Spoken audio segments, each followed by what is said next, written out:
ഈ വീട്ടിലൊന്ന് ചോദിച്ചു നോക്കാം. ആക്രിയുണ്ടാ സാറേ? ആക്രിയുണ്ടാ? ഇവിടെ ആഗ്രഹമൊന്നുമില്ല. ഓ സാറേ,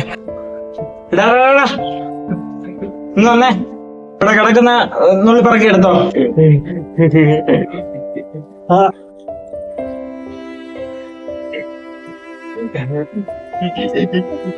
ഭയങ്കര വിശപ്പ്. ഇത് എന്തിനുണ്ടാക്കി വെച്ചേക്കുന്നത്? കാക്കി കൊല്ലം പൊതിഞ്ഞിട്ട് കൊടുക്കാം.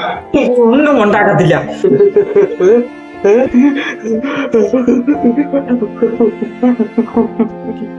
ആക്രി പറക്കാൻ വന്നവനെ കണ്ടില്ലല്ലേ?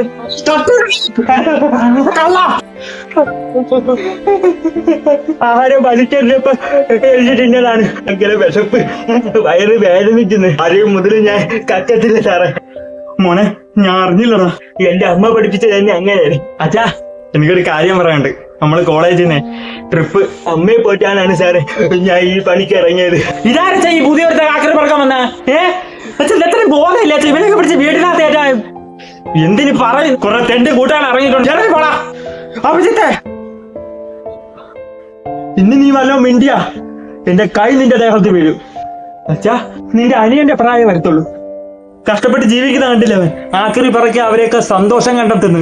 നീയൊന്നും ജീവിതത്തിൽ ഒരു കഷ്ടപ്പാട് പറഞ്ഞിട്ടില്ല. അച്ഛാ, ഞാൻ ഇത്രയ്ക്കൊന്നും ചിന്തിച്ചില്ല അച്ഛാ. ഞാൻ ഒന്നും പറയുന്നില്ല നിന്നെ.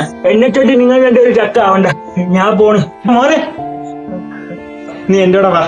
നീ ആ കസാരത്തിൽ നിന്നിരി.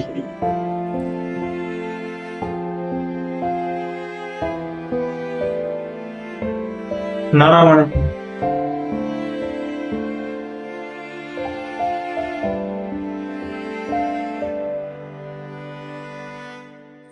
അമ്മ വല്ലതും കഴിച്ചു കാണുന്നുണ്ട്.